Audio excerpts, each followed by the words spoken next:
ጤና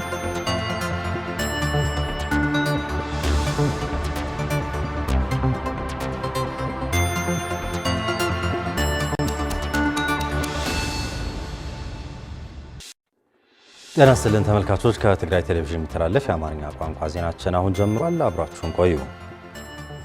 በትግራይ ምስራቃዊ ዞን በክልታው ላዕለ ወረዳ ንፋስ የቀላቀለ ድንገተኛ ዝናብ በሰውና በእንስሳት እንዲሁም በመኖሪያ ቤቶች ከፍተኛ ጉዳት አድርሷል። በክልታው ላዕለ ወረዳ ሐየሎም ቀበሌ ሚያዝያ 9 2018 ዓ.ም ከሰዓት በኋላ ከቀኑ 9 ሰዓት እስከ 10:15 ንፋስ ቀላቅሎ በጣለው ከፍተኛ ዝናብ በሰው ሕይወት ጨምሮ በእንስሳት በእርሻ በመስኖና በመኖሪያ ቤቶች አደጋ ማድረሱን ተገልጿል። በአደጋው ምክንያት የ10 ዓመት ታዳጊ ሕፃን ሞትና በ7 ሕፃናት ከባድ አደጋ ደርሶ በሕክምና እርዳታ እየተደረገባቸው መሆኑንና በአካባቢው ማህበረሰብ እርዳታ ሕይወታቸው መታደግ መቻሉ የገለጹት በእርሻ የአዝርዕትና ኢኮኖሚ ዘርፍ አስተባባሪ አቶ ግርማይ ካሳይ 135 ፍየል 3 አህያ በ187 ሄክታር የሽንኩርት በቆሎና የጓሮ አትክልት እንዲሁም የእንስሳት መኖ ማውደሙን እንዲሁም 5 የአርሶ አደር መኖሪያ ቤቶችን ማፈራረሱን አብራርተዋል።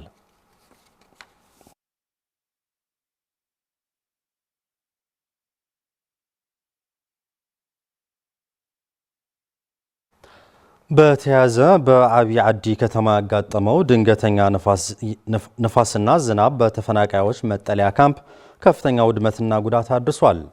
ሚያዝያ 9 2018 ዓ.ም ባጋጠመው ድንገተኛ ንፋስ የቀላቀለ ከባድ ዝናብ በከተማ በሚገኘው የተፈናቃዮች መጠለያ ካምፕ የከፋ ጉዳት ማድረሱን የከተማው አስተዳደር አስታውቋል። በዚሁ በደረሰው አደጋ አንድ ትልቅ ብሎክና 7 ተጨማሪ የተፈናቃዮች መጠለያ ሸራዎች ላይ ከፍተኛ ውድመት እንደደረሰ ያስታወቁት የከተማው አስተዳደር አቶ ተክላይ ተስፋይ ተፈናቃዮቹ በአስቸጋሪ መከራና ስቃይ እንደሚገኙም ለትግራይ ቴሌቪዥን አረጋግጠዋል። በዚሁ አደጋ ምክንያት በ47 አባወራ ስር የሚተዳደሩ 141 ወገኖች ካለመጠለያ መቅረታቸው ተጨማሪ ስቃይ እንደሆነባቸውንና የእነዚህ ቤተሰብ ንብረታቸው የዕለት ቀለባቸውንና ያላቸውን ሁሉ እንደተበላሸባቸው ለከፋ ረሃብና ስቃይ መጋለጣቸውም ጭምር አሳዛኝ ነውም ብለዋል።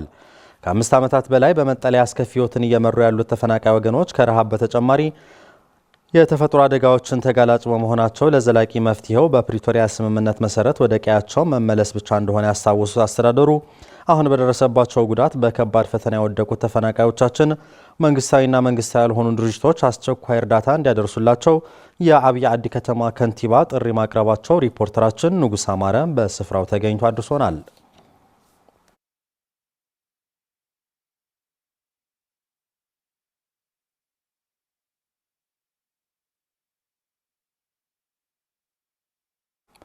የኢትዮጵያ መንግስት የተፈራረመውን የፕሪቶሪያ ስምምነት አለመተግበሩን ተከትሎ ከቀያቸው ተፈናቅለው በመጠለያ ጣቢያ በኬንዳ የተጠለሉት ወገኖች ሕይወታቸው እያለፈ መሆኑን ተገለጸ። በጊዜያዊነት ይሰጥ የነበረው የእርዳታ እህል በመቋረጡ ተፈናቃዮች ለረሃብና ለበሽታ እየተጋለጡ ሲሆን የሕክምና አገልግሎት ማግኘት ስላልቻሉም ለሞት መጋለጣቸውን በመቀለ ሰብዓ ካሬ መጠለያ ጣቢያ የሚገኙ ተፈናቃዮች ገልጸዋል።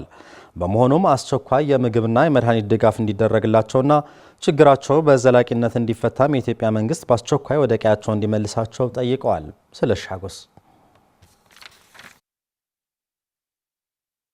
ወይዘሮ ግዴ ከበደና አቶ ተስፋይ ወልደ ሚካኤል ለ6 ወራት ጊዜያዊ መጠለያ ተብሎ በተሰራው የመቀለ ሰብዓ ካሬ ካምፕ ተፈናቃዮች ወደ ቀያቸው ሳይመለሱ ቀንን እየወለደ ወራቶች ተቆጥረው ከዛም ዓመታት ያለ ምንም ተስፋም 6 ዓመት እንዲቆዩ የተገደዱ የምዕራብ ትግራይ ተፈናቃዮች ናቸው። የኢትዮጵያ መንግስት የፕሪቶሪያ ስምምነትን ባለመተግበሩም ከ2015 ዓ.ም ጀምሮ ወደ ቀያችን የእንመለሳለን ተስፋቸው ተመናምኖ በመጠለያ ጣቢያው እያሳለፉት ያለው አስከፊ ህይወት እየተባባሰ በመምጣቱ በረሃብና በበሽታ በየቀኑ የሰዎች ህይወት እያለፈ መሆኑን ይገልጻሉ። ለዛው ምዕራብ ዝሕብሮ ሰብ የለን ዳርጋ ዝበልዕዎም ተረፍ የኢትዮጵያ መንግስት ለምዕራብ ትግራይ ተፈናቃዮች ህልውና ጉዳይ ትኩረት ሰጥቶ እየሰራበት አይደለም። በበሽታ በረሃብ በመድኃኒት እጦት እያለቀ ይባስ ብሎ ሰው እስከነ ነፍሱ በጅብ እየተወሰደ መሆኑ ቢታወቅም ስለ ተፈናቃዮች ሲነሳ አልሰማንም። የተጠለልንበት ኬንዳም ተበጣጥሷል። በጣም የከፋና አስቀያሚ በሆነ ህይወት ውስጥ ነው ያለ ነው። ሰው ይሞትና ማልቲ ቀብሪ ሰው ይሞትሎ ጥሜት ኃይል ወሎ ሕማም ኃይል ወሎ ረሃብና በሽታ ተባብሶ በመቀጠሉ ወገኖቻችን ህይወታቸው ያለፈ ነው። ህፃናት የያዙ እናቶች ምግብ አጥተው መቋቋም ተስኗቸዋል። ያላቸው አቅም ማልቀስ ብቻ ሆኗል። ረሃብና በሽታ አለ፣ የህክምና አገልግሎት ግን የለም። የእርዳታ እህልም ተቋርጧል። የኢትዮጵያ መንግስት የተፈረመውን የፕሪቶሪያ ስምምነት በመተግበር የትግራይ ግዛታዊ አንድነት በመመለስ ዋስትናቸው ተጠብቆ ወደ ቀያቸው እንዲመለሱ እንዲያደርግ እንዲሁም በጊዜያዊነት ደግሞ የምግብና የመድኃኒት አቅርቦት ድጋፍ እንዲደረግላቸውና ተደራራቢ በሽታ ያለባቸው በሞት አፋፍ ላይ የሚገኙ ተፈናቃይ ወገኖች እንዲታደግ ጥሪያቸውን አቅርበዋል። እዛ አይድ ብዚ 6 ዓመት ነገርኒ አውዚ ይህ መጠለያ ጣቢያ 6 ዓመት አድርጓል። ሲሰራ ግን ለ6 ወር ተብሎ ነበር። እስካሁን ወደ ቀያችን አልተመለስንም። በጣም ያሳዝናል። የህይወት አስከፊነቱ ከጊዜ ወደ ጊዜ እየተባባሰ ነው ያለው። የክረምት ወቅት በጉጉት የምንጠብቀው የነበረ ቢሆንም ከተፈናቀልን በኋላ ግን በኬንዳ ውስጥ የሚደርስብን ነገር ስናስብ ክረምት እንዳይገባ ብለን ለመጸለይ ተገደናል። ይህ አይነቱ አስከፊ ህይወት እንዲያበቃ የምግብና የመድኃኒት ድጋፍ ቢደረግልንና ችግራችንን በዘላቂነት እንዲፈታ መንግስት በአስቸኳይ ወደ ቀያችን ይመልሰን። ሓረስና ይእክለብና ንቅና የመንገድ ይብልና ያመረትነው እህል የለም። ነጋዴዎችም አይደለንም። በኢትዮጵያ መንግስትና ከሌሎች ባለድርሻ አካላት ብዙ ድጋፍ ያስፈልገናል። የመጀመሪያው ከሞት እንዲታደጉን የምግብና የመድኃኒት አቅርቦት ያድርጉልን። ሌላው ክረምት እየገባ ነው። በዚህ በተቀደደ ኬንዳ ማሳለፍ አንችልም። በመሆኑም በአስቸኳይ ወደ ቀያችን ይመልሱንና አርሰን አምርተን እንብላ። በመቀለ ሰባ ካሬ መጠለያ ካምፕ የምግብና የመድኃኒት አቅርቦት ባለመኖሩ ረሃብና በሽታን መቋቋም አቅቷቸው ህይወታቸው የሚያልፍ ቁጥር እየጨመረ ሲሆን በዚህም በቀን በትንሹ ከ3 እስከ 6 ወገኖች እንደሚሞቱ ተፈናቃዮቹ አስረድተዋል። በኢትዮጵያ መንግስት አማካኝነት በትግራይ እየተደረገ ባለው መሰረታዊ የአቅርቦቶች ክልከላ ለከፍተኛ ማህበራዊ ኢኮኖሚያዊ ቀውስ መዳረጋቸውን የመቀለ ከተማ ነዋሪዎች ገለጹ። ነዋሪዎቹ የኢትዮጵያ መንግስት በአፋጣኝ ልባት እንዲያበጅለት እንዲሁም አደራዳሪ አካላትም ይህ ኢሰብአዊ ተግባር በአፋጣኝ እንዲቆም የድርሻቸውን እንዲወጡም ጥሪ አቅርበዋል። ፍሬወት ወልደመድን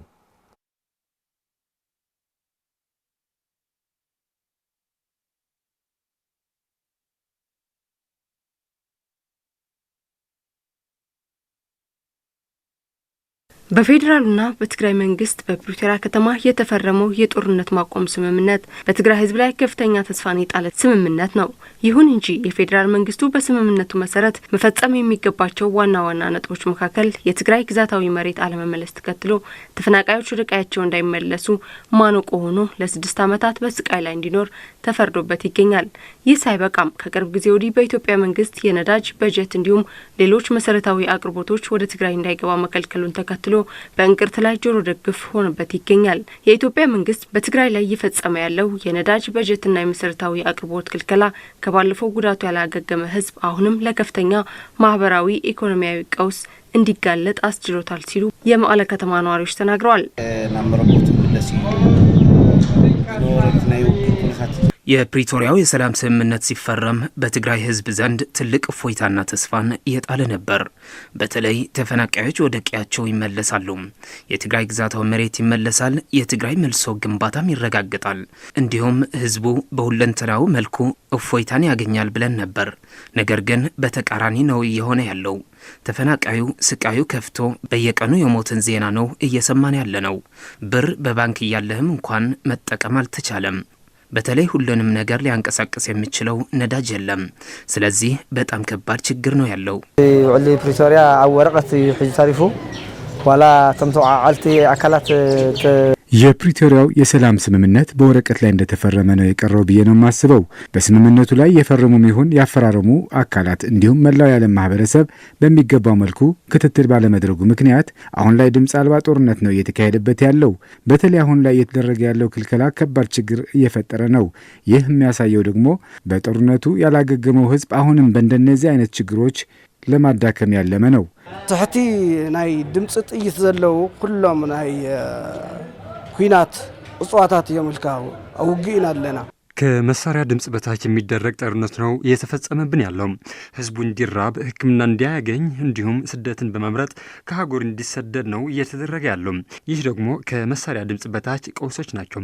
ትግራይ ህዝብ በህገ መንግስቱ መሰረት ልክ እንደ ሌሎቹ የሀገሪቱ ህዝቦች እኩል ተጠቃሚ መሆን ሲገባው አሁን ላይ እየተፈጸመበት ያለው በደል ተገቢ እንዳልሆነ የገለጹት አስተያየት ሰጪዎቹ ይህም ሁሉም ይበቃል ማለት ይገባል ሲሉም አስረድተዋል። ተወና ህዝብና ክምለስ ዘይካለ ንምንታይ ታይ ኮይኑ ተወና ለኡኹ መንግስቱን ክምልሱት ህዝብ ህብረት የተፈናቀለው ህዝብ መመለስ ያልተቻለው ለምንድን ነው? ስላልተፈለገ ነው። ስለዚህ ይህ እንዲሆን መፍቀድ የለብንም። በቃ መባል አለበት። በአስከፊ ስቃይ ላይ የሚገኙ ተፈናቃይ ወገኖች ወደ ቀያቸው እንዲመለሱ የትግራይ ግዛታዊ መሬት ወደ ነበረበት እንዲመለስና የትግራይ ህዝብ መሰረታዊ ጥያቄዎችን ተገቢ መፍትሄ እንዲያገኙ የፕሪቶሪያው የሰላም ስምምነት በሙሉነትና በሰላማዊ መንገድ ሊፈጸም ይገባል ሲሉም ጥሪ አቅርበዋል። ህዝብና መጀመሪያና መረቦት ይመለስ ግዛታዊ ሓድነትና ማዕረግ ናውኖሮ ይመለስ። የትግራይ መሬት መመለስ አለበት። ህዝቡም ወደ ቀዩ እንዲገባ ማድረግ ይገባል። ህዝቡ ማግኘት የሚገባውን አገልግሎትም ማግኘት አለበት። የትግራይ ግዛታዊ መሬት ይመለስ። ይህ ሲሆን ተፈናቃዩም ደህንነቱ ተጠብቆ ይመለስ። የራሱ የሆነ አስተዳደር ይኑረው። ተረጋግቶ ህይወቱን ይኑር። አሁን አጋጥመው ካለው ከበባ መላቀቅ ይገባል። ቃልሲ ስልካ ጥራሕ ተዋጋዒ እምሮ እና ተኮስካ ገለ ይኩን ቃልሲ ብዙ አይነት ነው። አሁንም አጋጥሞን ያለው አደጋ በሰላማዊ መንገድ ለመፍታት በጋራ በመሆን በሰላማዊ መንገድ መታገል አለብን። በሀገር ውስጥም ይሁን በመላው ዓለም የሚገኘው የትግራይ ተወላጅ ይህ እንዲፈታ ዲፕሎማሲያዊ ትግል ማድረግ አለበት። የህዝቡ ስቃይ ይበቃል። ህዝብና ካብ መምዝባል ከወጽ አለው ካብስ የተፈናቀለው ህዝብ ወደ ቀያው መመለስ ይገባል። የትግራይ ሉዓላዊ መሬትም መመለስ አለበት። ዜናዎቻችን አብቅተዋል። ስለተከታተላችሁ እናመሰግናለን። ሰላም።